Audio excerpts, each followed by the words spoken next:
আমাদের ঈদের দিনটা শুরু হয়েছিল ফিফি আইল্যান্ডে। সকালের অনুভূতিটা অন্যরকম ছিল, সব কিছু একদম স্বপ্নের মতো লাগছিল। আশেপাশের সিনগুলো দেখতে মনে হচ্ছিল এগুলো এক একটা যেন পোস্ট কার্ডের কোনো সিনারি। এখানে অনেক মুসলিম রয়েছে, সবাই ঈদের নামাজ পড়তে যাচ্ছিল। আমরা পিয়ারের সামনে সকাল সকালে এসে ওয়েট করছিলাম, তারপর গাইডরা এসে আমাদের নাম এন্ট্রি করে স্পিড বোটে আমাদেরকে নিয়ে যায়। ফিফিতে এসে ফিফির ট্যুর এজেন্সি থেকে হাফ ডের একটা প্যাকেজ বুক করি। আপনারা চাইলে প্যাকেজটা ফুকেট থেকেও নিয়ে আসতে পারেন। এখানে 2 ধরনের প্যাকেজ হয়, একটা হাফ ডে একটা ফুল ডে। আমরা হাফ ডের প্যাকেজ নিয়েছি। হাফ ডের প্যাকেজ প্রাইস পড়েছিল পার পারসন 600 বাত। আমার মতে হাফ ডে প্যাকেজটাই নেওয়া বেটার, ফুল ডে নেওয়ার প্রয়োজন নেই। আমরা লং টেল বোটে করে যেতে চেয়েছিলাম, কিন্তু ঈদের দিন হয় সেদিন লং টেল বোট 10টার পর থেকে ছাড়ার কথা ছিল। কিন্তু আমরা যেহেতু সকাল সকাল একদম ফার্স্ট ট্রিপটাই যেতে চেয়েছি, তাই আমরা স্পিড বোটেই প্যাকেজ বুক করি। কারণ আপনি যদি একটু মায়াবে ওই স্নোকলিংয়ের স্পটগুলো নিরিবিলি পেতে চান, সেক্ষেত্রে আপনাকে একদম ফার্স্ট ট্রিপ সকাল একদম 6টা থেকে 6টা কি 6:30 থেকে শুরু হয়, সেটাতে বুক করলে আপনি নিরিবিলি প্লাস বেটার একটা ভিউও দেখতে পাবেন। স্পিড বোটে করে আমাদের আইল্যান্ড হপিং শুরু হয়। এই 4 আইল্যান্ডের মধ্যে আমরা যে আইল্যান্ডগুলোতে যাব, মায়া বে, ফিলে লাগুন, বাইকিং কেপ এবং লাস্ট মাঙ্কি বিচ। পিয়ার থেকে মায়া বে আসতে প্রায় 35 থেকে 40 মিনিটের মতো সময় লাগে। এখানে ঢোকার এন্ট্রি ফ্রি ছিল 400 বাত, যেটা আমরা গতকাল প্যাকেজের মধ্যেই দিয়ে এসছি। যদি সেটা আপনি প্যাকেজে না দিয়ে থাকেন তবে এখানে এসে আপনাকে পে করতে হবে। এছাড়াও বাচ্চাদের জন্য এন্ট্রি ফ্রি 200 বাত। মায়া বে এক্সপ্লোর করার জন্য আমাদেরকে 45 মিনিট সময় দেওয়া হয়েছিল। আমার কাছে 45 মিনিটস মায়া বে ঘুরে দেখার জন্য খুবই কম সময় মনে হয়েছে। ভিতরে ঢুকে চারপাশে সবুজে ঘেরা মাঝে সুন্দর এই ট্রেল ধরে আপনাদেরকে মায়াবের দিকে যেতে হবে। গত দিনের দূর থেকে দেখা মায়াবেটা সামনে থেকে এত বেশি সুন্দর, আমি তো হাইলি রেকমেন্ড করব মাস্ট আপনারা মায়াবে ঘুরে যাবেন। চারিদিকের উঁচু লাইমস্টোনের পাহাড়ের ঘেরা, সামনে গ্রিন ক্রিস্টাল ক্লিয়ার পানি আর সাদা নরম বালুর পার। মায়াবে যেন প্রকৃতির তৈরি একটা নিখুঁত পোস্টকার্ড। সামনে থেকে দেখে কোন একটা মুভির সেট মনে হচ্ছিল।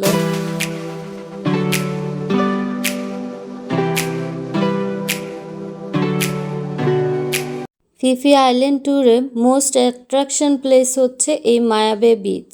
বিচটা খুব একটা বড় না, তারপরও যেটুকু সুন্দর এই বিচটা, অসাধারণ একটা বিচ।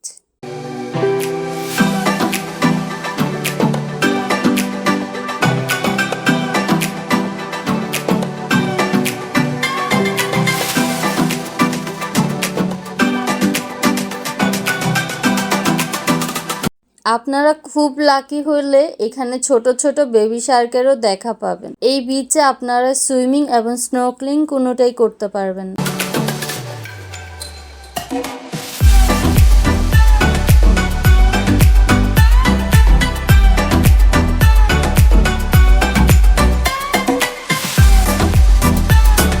দ্য বিচ মুভি শ্যুটের পর থেকেই মায়াবে প্লেসটা ট্যুরিস্টদের জন্য অন্যতম আকর্ষণীয় জায়গা হয়ে উঠেছে।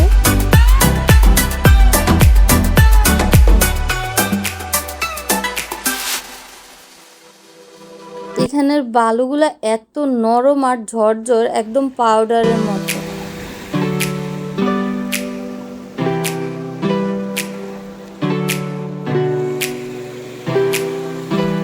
এই প্লেসটাতে আমরা অনেক সুন্দর সুন্দর ছবি তুলি এবং অনেক রিলস বানাই। আপনারা যদি মায়াবেতে আসতে চান তবে আগস্ট সেপ্টেম্বর এই 2 মাস আসা অ্যাভয়েড করবেন। মোস্ট প্রবাবলি এই 2 মাস মায়াবে অফ রাখা হয় বিকজ অফ পরিবেশ পুনর্বাসন, সামুদ্রিক মাছ প্রজনন, বাস্তুতন্ত্র, এই সকল নানাবিধ কারণে সচরাচর এই টাইমটাতে মায়াবে অফ থাকে। ওই যে শুরুতে বললাম 40-45 মিনিট টাইম এই মায়াবে এক্সপ্লোর করার জন্য খুবই কম। কিভাবে যেন এই সৌন্দর্য দেখতে দেখতে 45 মিনিট টাইম শেষ হয়ে যায়। তা আমরা তাড়াতাড়ি আবার বোটের কাছে যাচ্ছি নেক্সট ডেস্টিনেশনের জন্য। মায়াবের সৌন্দর্য উপভোগ করতে হলে আমি সাজেস্ট করব আপনাদেরকে একদম সকালে ফার্স্ট ট্রিপটায় আসায়। তখন মানুষজন কম থাকে, আপনি আপনার মতো সুন্দর করে ছবি ভিডিও করতে পারবেন।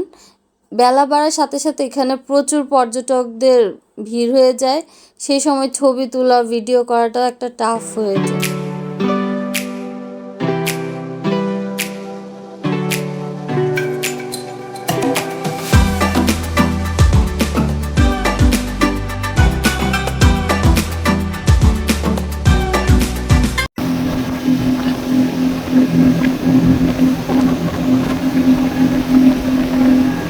দূর থেকে মায়াবের সামনে সৌন্দর্যটা দেখানো হচ্ছে।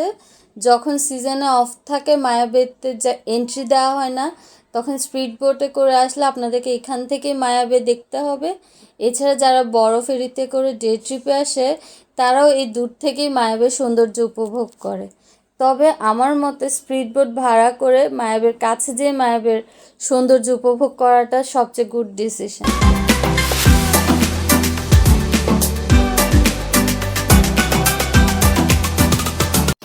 Just like stop for you a little bit behind the waiting chair. I mean, we'll go in front of waiting chair for you guys. But right now, cannot get inside because they protect a person. Everyone can hear me? Yeah. You can take photo of them. Yeah.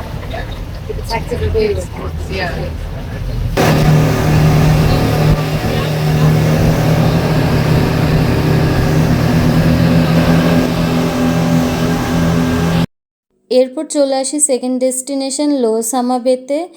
এই জায়গাটা মায়াবের খুব কাছেই অবস্থিত।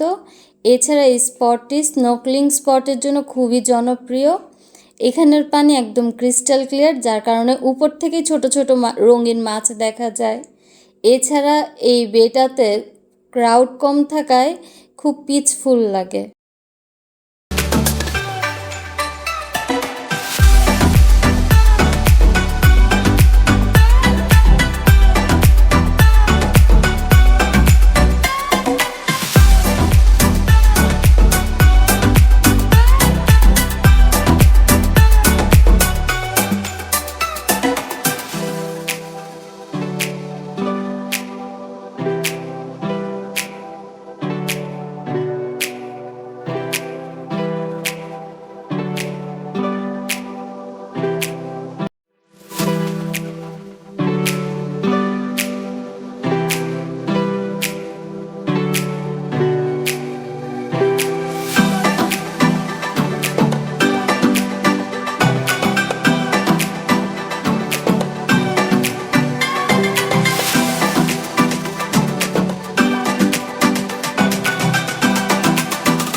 এরপর চলে আসি আমাদের third destination biking কেভে। Biking কেভের সামনের দিকে এখানে বোট থেকে নামতে দেওয়া হয় না, আপনাকে বোট থেকেই ছবি তুলে নিতে হবে। তথ্য মতো বলা হয় এখানে একদল নাবিকরা ওয়েদার খারাপের কারণে এই জায়গায় এসে আশ্রয় নেয় তখন তারা এই কেভটা তৈরি করে। এবং তাছাড়াও এই কেভের ভিতরেও নাকি অনেক ধরনের পাখির বাসাও রয়েছে।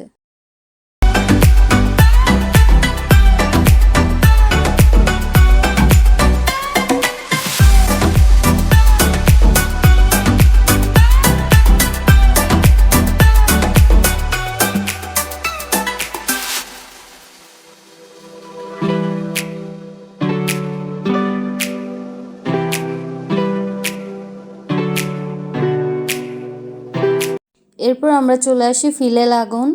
এখানে বেসিক্যালি স্নোকলিংয়ের জন্যই আনা হয়। খুব ভালো সুইম করতে না পারলে এখানে লাইফ জ্যাকেট পরেই নামা উচিত, তবে এখানে গাইডরা সবাইকে লাইফ জ্যাকেট পরেই নামতে বলে।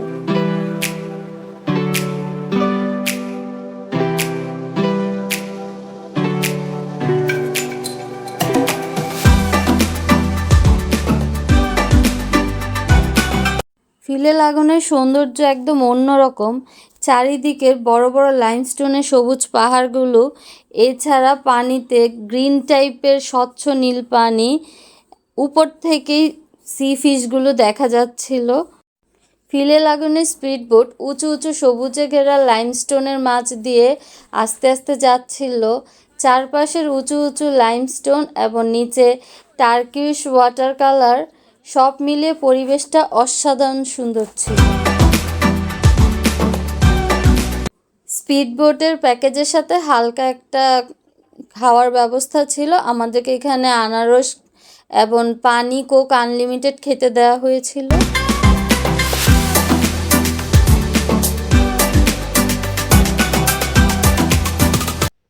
ওই মানকি সামনে আছে, বড় মানকি সামনে।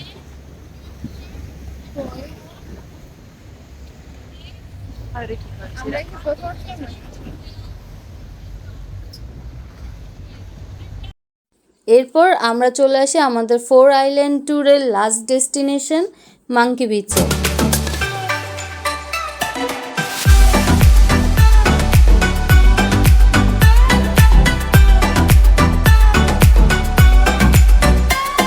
এই বিচটাতে আজকে পানি অনেক, একদম পুরা পার পর্যন্ত পানি চলে গিয়েছে, কিন্তু অনেক সময় পানি অনেক পিছনে থাকে, তখন আপনারা নেমে মাঙ্কিদের সাথে খেলাধুলা করতে পারেন, তাদের খাবার দিতে পারেন। আজকে সবাইকেই পানিতে নেমে মাঙ্কিদের সাথে ছবি তুলতে বা খাবার দাবার দিতে যেতে হচ্ছে।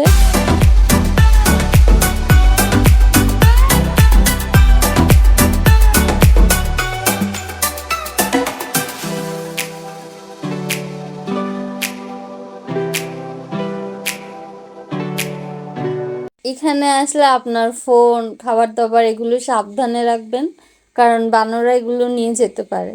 আমরা এখানে অনেকগুলো মাঙ্কি দেখলাম, তাদের সাথে আমরা ছবি তুললাম। অনেক এখানে খাবার দিচ্ছিল ওদের।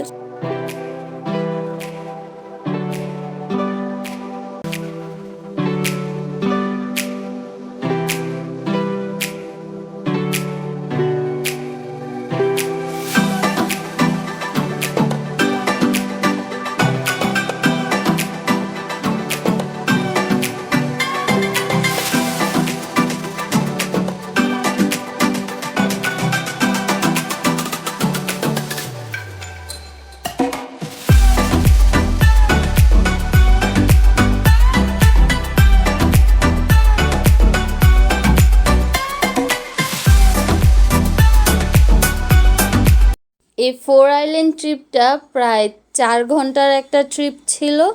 আমরা 6টা বাজে শুরু করেছিলাম, আমাদেরকে 10টায় আবার ফিফি পিয়ারেনে নামিয়ে দিয়েছিল। আপনারা আইল্যান্ড হপিংয়ে আসলে অবশ্যই সাথে করে সানস্ক্রিন, প্রয়োজনীয় মেডিসিন ক্যারি করবেন, কারণ অনেকের এই মাছ নদীতে মোশন সিকনেসের প্রবলেম হতে পারে। এছাড়া এক্সট্রা কাপড় ক্যারি করবেন যারা স্নোক্লিং বা সুইমিং করতে চান। স্পিড বোটে করে আইল্যান্ড হপিং করাটা এক অন্যরকম অ্যাডভেঞ্চার ছিল আমাদের জন্য।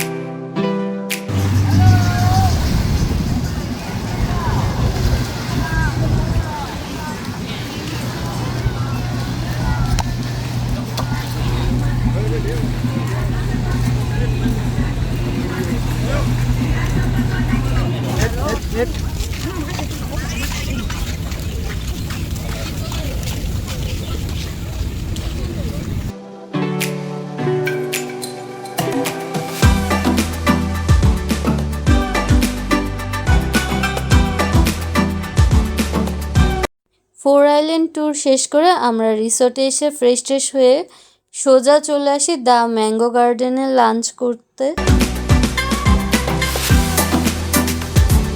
আমি আপনাদের জন্য এখানে প্রাইস মেনুটা অ্যাড করে দিচ্ছি। ম্যাঙ্গো লাভারদের জন্য এই প্লেসটা একদম হেভেন। এখানে আমরা 4 জন 4 টাইপের খাবার নিয়েছিলাম, সবগুলো খাবারই খুবই মজা ছিল। আমি হাইলি সাজেস্ট করব আপনারা ফিফি আইল্যান্ডে আসলে দ্য ম্যাঙ্গো গার্ডেনে একবার হলেও খাওয়ার জন্য। এখানে প্রাইসও রিজনেবল ছিল। এরপর আমরা চলে আসি কোকোনাট আইসক্রিম খেতে। ফিফি আইল্যান্ড এসেছি, কোকোনাট আইসক্রিম খাবো না তা তো হতেই পারে না। এই আইসক্রিমটাও খুবই মজা ছিল এবং খুব রিফ্রেশিং ছিল।